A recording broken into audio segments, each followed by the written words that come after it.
Welcome to our Ayurveda talk. We are actually going to be doing a talk tonight about the senses. And Ayurveda looks at the senses in a lot of different ways. We are always dealing with the elements. The elements are so important because not only are we made up of the elements, they're all around us. So it's so dynamic. We're constantly dealing with, there might be an excess going on here and something being depleted over there. And we experience that in our seasons. So in different times of the year, you'll experience an excess of one element or two. Right now in the summertime, we are experiencing a lot of heat. So that can cause an excess of heat in our actual tissues, in our mind, in our emotions. And we have to pay attention to all of that stuff because that's how you start really managing your life in a way that serves you much later on, because how you treat yourself today determines your tomorrow. People don't think about that, and it's important. We're going to talk about the three different categories of your senses and how we use them. So first of all, let's be really clear about the senses. You have your taste, you have smell, you have touch, you have sight, and you have hearing. And they're all connected to different elements and different doshas. Okay, so your hearing is connected to ether. Okay, your smell is connected to the earth element. Your sight, your vision, is connected to the fire element. Your taste is connected to the water element. And your touch is connected to air. And so if we start to become aware of that, we can really start paying attention to, yeah, my eyes are overstimulated. And so that's going to increase the fire element. And if it's already hot outside, hot temperatures, then you could start paying attention to that input. So we're going to talk a little bit about those three different categories. So there's three categories. One is overuse, misuse, and underuse. So you're either dealing with one of those. Either you're overusing your senses, you're misusing your senses, or you're underusing your senses. And they can all cause different imbalances. So let's talk about that. If your sense of taste, touch, smell, sight, and hearing has a way of nourishing us, which is what we want, we're going to use those senses to nourish us.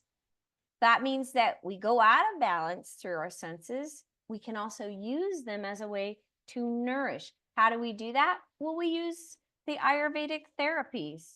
So we have therapies like aromatherapy. These are all Ayurvedic, by the way. Color therapy, also called chromotherapy. Sound therapy. It's all called sound baths now, but sound therapy's been around for thousands of years. You can use mantras and also chimes and sound bowls and things like that. That's all going to be a part of that. Massage, so touch therapy, marma therapy, and also taste using herbs and food. So those are all the different senses that we are able to use. They're really fun therapies, by the way. When I start bringing in aromatherapy and then the color therapies and all of that, people get kind of excited about it because it's just another layer way to help your life. And if you think about it, we definitely can experience how all of our different senses can kind of take us out of whack. Okay, so our perceptions, our thoughts, our feelings all have biochemical responses inside of us. They cause a biochemical response. And so our experiences in the consciousness are influenced by all of that. So when you have improper use of the senses, it can create an imbalance and actually damage the body and create illness. It very much affects the nervous system. So let's look at our first category of how we work with the senses, which is overuse. What happens when you overuse your senses? What does that look like? It means that you are basically straining and stressing the nervous system as a result. So here's a perfect example. One that we all get stuck doing, especially nowadays, is we strain our eyes. We spend too much time looking at computers, devices, and it strains the eyes. And that affects the muscles in the eyeball. And it can lead to issues with the eyes later on down the line. And it will take pitta out of balance. So that's the fire element, which shows up in the pitta dosha. So when you have exposure, too much stimulation to the eyes with light, it will hurt the retina. It strains the optic nerve. It triggers pitta and the fire element. Sooner or later, if you continue with that overuse, it will basically affect your eyes and cause neuritis. So it's like tendonitis, neuritis in the eyes. All right. So it's your eyes. Sound is another way that we tend to overuse, and that is when we listen to loud music or we're exposed to loud sounds.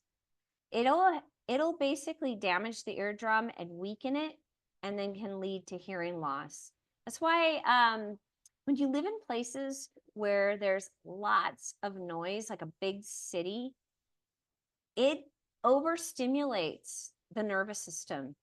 So if you're like dealing with anxiety and insomnia and things like that, there can be a contributor to what's going on in your environment. If you have too much sound going on, horns honking, cars driving by that are loud, people that don't have mufflers, things like that, that is going to damage your eardrums over time. Okay. All right. So loud sounds will take the vata dosha out of balance. So it affects the nervous system and affects vata. Vata is ether and air. And it can lead to, here's what's interesting. If you continue to overstimulate through the ears and you push on vata like that and take vata into excess, you start affecting the nervous system. Not only will you get anxiety and vata issues, but it will lead to issues like arthritis and eventually degeneration in the bones. So osteoporosis, just so you know, this is a little side note, it's a vata issue. It's a vata issue. When your bones become brittle, it means there's vata in your bones. That doesn't just show up out of the blue. It's not because you didn't have milk all of the time or calcium. That's one contributor. But it can be because you've been overstimulating your nervous system, possibly through your senses. Okay, so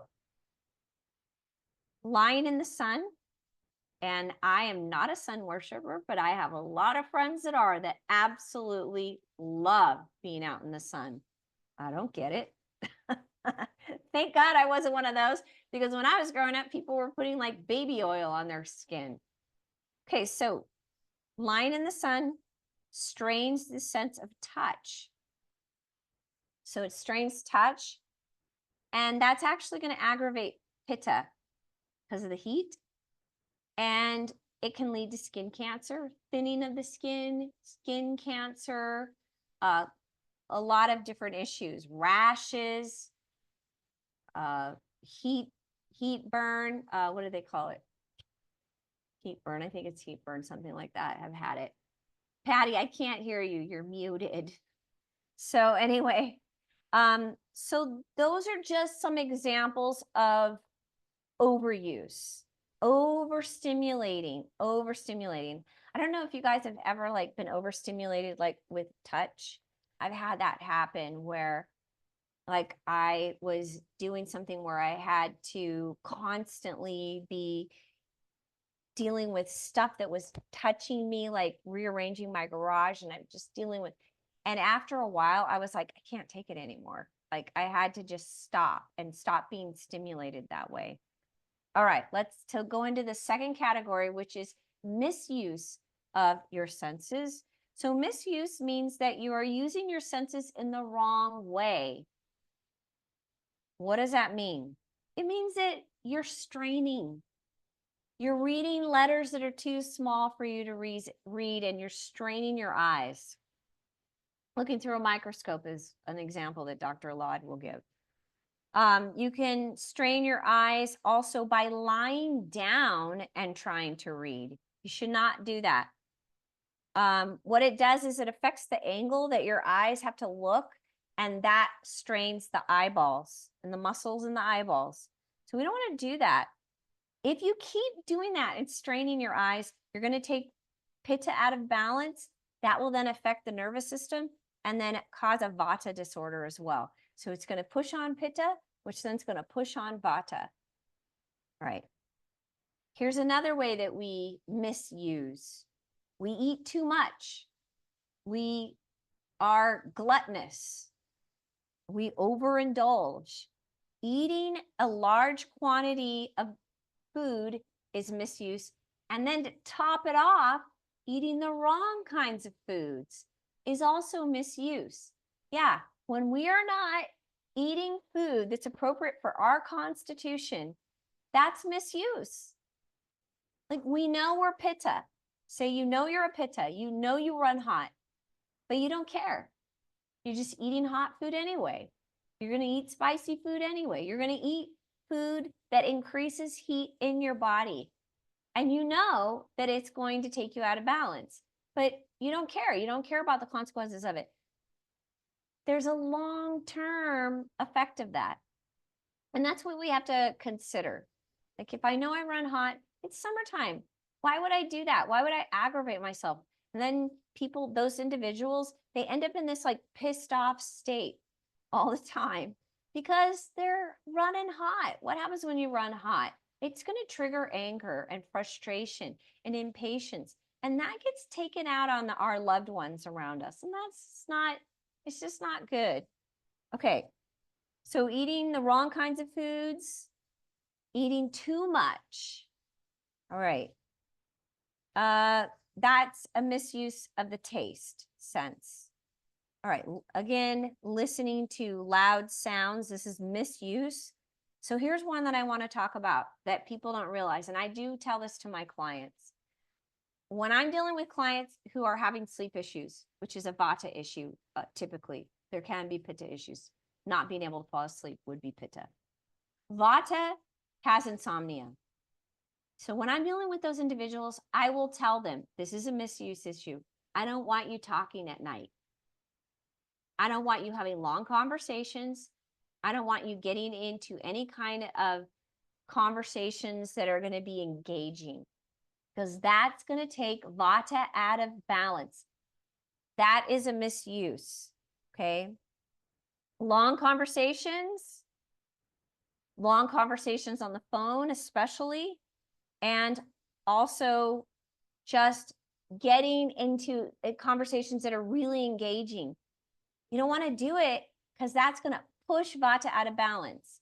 So individuals who have to spend their entire day at work on the phone, I hear this from couples, they're on the phone all day long, and then they come home and their partner wants to connect, and they can't because they have overstimulated that sense, which, by the way, is listening. They've overstimulated it. And so I don't know, we have to figure out how we're doing our work stuff, because the way we are living and the way that this country does work is so out of balance with what's natural. It's not natural to do that. It's not natural. Okay. So exposing the senses to wrong inputs And when I say wrong, I'm not saying right, wrong. I mean that inputs that are going to be disturbing. So disturbing inputs are going to be like violent movies, disturbing movies, or television shows. And that's another misuse. Okay. The next category is underuse. Underuse of the sensors means that you're not actually paying total attention, you're ignoring, and your perception is understimulated, and you're not getting enough stimulation to keep the sense healthy. And where does that show up? Well, it shows up in things like seasonal affective disorder. So those are people who live in countries where they don't get exposure to the sun at certain times of the year. And that then starts causing depression. It starts affecting our whole physical, mental, and emotional state. Cabin fever is another example. Also, island fever. Like if you live on an island, you start getting sick of it. You need to kind of get off and go explore beyond the island. So there's just examples. And also one that we also want to pay attention to because it's so popular right now is fasting. So people are doing, like, it's so trendy to fast. And people just think they could just do what everybody else is doing, and you can't. By the way, women are very different in how they should fast compared to men. So prolonged fasting is basically a underuse of the sense of taste, and it aggravates vata. You can really affect your nervous system if you fast too much. You can really cause some pretty serious issues. So these are just examples of how our senses are such a beautiful thing because they're helping us enjoy the world, enjoy the pleasures of the world, and make life so much more wonderful. But we have to know how are we working with those senses and make sure we bring them into balance, make adjustments if need be, especially during different times of the year, and make sure that you are doing what's appropriate for your dosha. Reach out to me if you have any questions on that. This is another category where it seems like a minor little thing, but over time, it could end up being a major thing. Okay, well, you guys have a wonderful evening. We're going to get on with our practice now and do a pitta reducing practice.